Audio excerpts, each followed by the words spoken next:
जय हिंद दोस्तों एक बार फिर से आप सभी का स्वागत है हमारी इस ज्ञान की दुनिया में।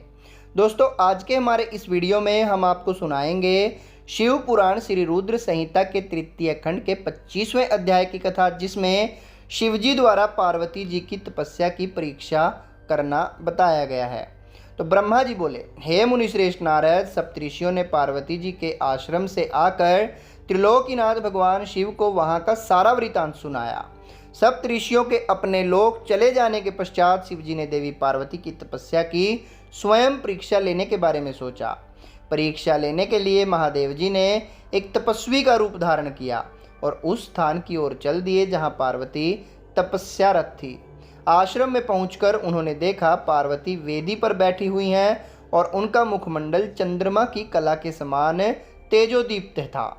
भगवान शिव ब्राह्मण देवता का रूप धारण करके उनके सम्मुख पहुँचे। ब्राह्मण देवता को आया देखकर पार्वती ने भक्तिपूर्वक उनका फल फूलों से पूजन सत्कार किया।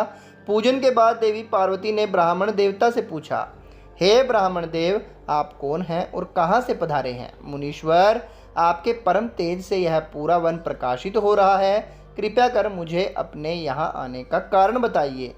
तब ब्राह्मण रूप धारण किए भगवान शिव बोले, मैं इच्छा अनुसार विचरने वाला ब्राह्मण हूँ। मेरा मन प्रभु के चरणों का ही ध्यान करता है। मेरी बुद्धि सदैव उन्हीं का स्मरण करती है। मैं दूसरों को सुखी करके खुश होता हूँ। देवी, मैं एक तपस्वी हूँ, पर आप कौन हैं? आप किसकी पुत्री हैं और इस समय इस निर्जन वन में क्या कर रही हैं?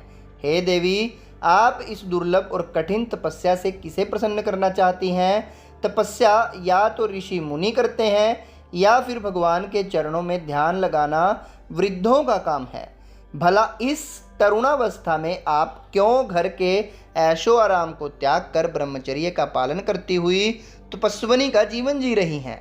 आप किस तपस्वी की धर्मपत्नी हैं और पति के समान तप कर रही हैं? हे देवी, अपने बारे में मुझे जानकारी दीजिए कि आपका क्या नाम है और आपके पिता का क्या नाम है? किस प्रकार आप तप के प्रति आसक्त हो गई?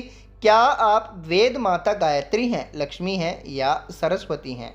देवी पार्वती बोली, हे मुनिश्रेष्ठ, ना तो मैं वेद माता गायत्री हूँ, न लक्ष्मी और ना ही सरस्वती हूँ। मैं गिरिराज हिमालय की पुत्री पार्वती हूँ। पूर्व जन्म में मैं प्रजापति दक्ष की पुत्री सती थी, परंतु मेरे पिता दक्ष द्वारा मेरे पति भगवान शिव का अपमान देखकर मैंने योगाग्नि द्वारा अपने शरीर को जलाकर भस्म कर दिया था। इस जन्म में भी प्रभु शिव शंकर की सेवा करने का मुझे अवसर मिला था। मैं नियम पूर्वक उनकी सेवा में व्यस्त थी, परंतु दुर्भाग्य से कामदेव के चलाए गए बाण के फलस्वरूप शिवजी को क्रोध आ गया और उन्होंने कामदेव को अपने क्रोध की अग्नि से भस्म कर दिया और वहां से उठकर चले गए। उनके इस प्रकार चले जाने से मैं पीड़ित होकर उनकी प्राप्ति का प्रयत्न करने हेतु तपस्या करने गंगा के तट पर चली आई हूँ।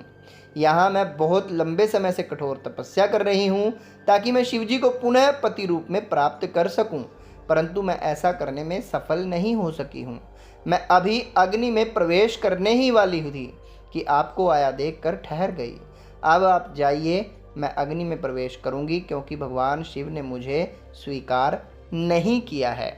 ऐसा कहकर देवी पार्वती उन ब्राह्मण देवता के सामने ही अग्नि में समा गई। ब्राह्मण देव ने उन्हें ऐसा करने से बहुत रोका, परंतु देवी पार्वती ने उनकी एक भी बात नहीं सुनी और अग्नि में प्रवेश कर लिया। परंतु देवी पार्वती की तपस्या के प्रभाव के फलस्वरूप वह धधकती हुई अग्नि एकदम ठंडी हो गई। सहसा पार्वती आकाश में ऊपर की ओर उठने लगी। तब ब्राह्मण रूप धारण किए हुए भगवान शिव हंसते हुए बोले, हे देवी, तुम्हारे शरीर पर अग्नि का कोई प्रभाव न पड़ना तुम्हारी तपस्या की सफलता का ही सूचक है, परंतु तुम्हारी मनोवांछित इच्छा का पूरा न होना तुम्हारी असफलता को दर्शाता है। अतः देवी, तुम मुझ ब्राह्मण से अपनी तपस्या के मनोरथ को बताओ। शिवजी के इस प्रकार पूछने पर उत्तम व्रत का पालन करने वाली देवी पार्वती ने अपनी सखी को उत्तर देने के लिए कहा। उनकी सखी बोली, हे साधु महाराज, मेरी सखी गिरिराज हिमालय की पुत्री पार्वती है। पार्वती का अभी तक विवाह नहीं हुआ है। वे भगवान शिव को ही पति रूप में प्राप्त करना चाहती हैं। इसी के लिए वे 3000 वर्षों से कठोर तपस्या कर रही हैं। मेरी सखी पार्वती ब्रह्मा, विष्णु और देवराज इंद्र को छोड़कर पिनाकधारी भगवान शंकर को ही पति रूप में प्राप्त करना चाहती हैं, इसलिए ये मुनि नारद की आज्ञानुसार कठोर तपस्या कर रही हैं। देवी पार्वती की सखी की बातें सुनकर जटाधारी तपस्वी का वेश धारण किए हुए भगवान शिव हंसते हुए बोले, देवी, आपकी सखी ने जो कुछ मुझे बताया है मुझे परिहास जैसा लगता है। यदि फिर भी यही सत्य है तो पार्वती आप स्वयं इस बात को स्वीकार करें और मुझसे इस बात को कहें। तो यहाँ पर समाप्त होता है 25वां अध्याय और शुरू होता है 26वां, जिसकी कथा हम आपको कल के वीडियो में सुनाएंगे।